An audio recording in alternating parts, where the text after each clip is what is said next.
So this is an explanation about your fifth and final challenge for the Create with Code debugging challenges.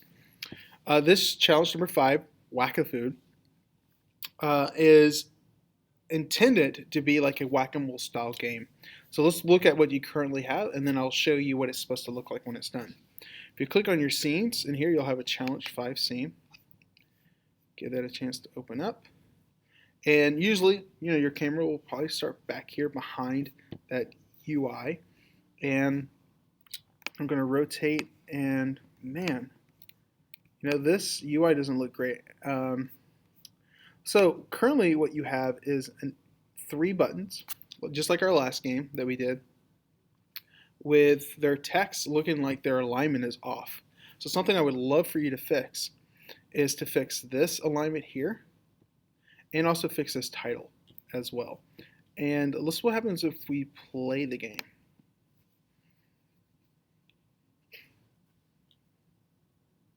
Yeah, you can clearly see that all of this is off. So fix that alignment, that would be great. What happens if we press the easy button? Pizza, oh, okay, destroys what I'm touching, but I'm not clicking. Okay, wow, that's crazy, that's really fast. So what just happened? Well, we have this 4x4 square, and you'll see that food shows up on each of these squares, and you're intended to click on the food. And if the food disappears, then before you click on it, then the game is over.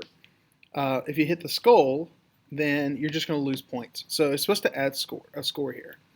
You of course can see that the game over text is way too big, and there's no restart button. So some of the things we want to fix was, one, whenever we started the game, these are all off. These don't look great. You can maybe play with this scene here, but still you can tell that it's just not good. So adjust your title screen here. Make sure that the alignment here is great. Also, you probably would notice that these buttons aren't actually changing the difficulty of the game. No matter which one you press, it's always going to go really fast. So set it up so these buttons actually change the spawn rate, or the speed at which the game is played. The food was destroying without me clicking it. It was whenever I touched it, it was destroying. So I prefer if it was a click, an action. So change that to an on-click event. The score did not show a value when we pressed play. It just continued to say scored. So you're going to need to pass through the score value here. And there's one more thing. I was kind of hesitant about including this, but I'm going to have you try to figure out this is not something we've done before, but I want to have you search and see if you can figure out how to create a countdown timer that will also restart the game whenever you get to 0. Now, you probably noticed when the game was over, we also didn't have a restart button. That's one more thing you need to do. But whenever it gets to 0, show up a restart button. And I will just suggest that you use Google to do that. I want to see if you can do a little bit of research on your own and see what you can find. I might have a suggestion for you, like a certain phrase to look up. But I want to see if you can find out, because you're going to be starting to make your own games pretty soon, and just knowing where to look or how to look is going to be really, really useful.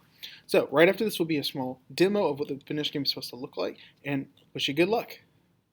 So this is what the Whack-A-Food game is intended to look like. Your start screen is a little more cleared up. Title is looking nice. The buttons are looking good. They're well positioned. And then you will have different rates of play based on what you choose. So the difficulty buttons are adjusting the rate. And also, the score is going to show a value when we play. And you're also going to see a timer, and I'll talk to you about that in a second. One thing you'll also notice, go here, make sure I hit play, is that the food is destroying on click.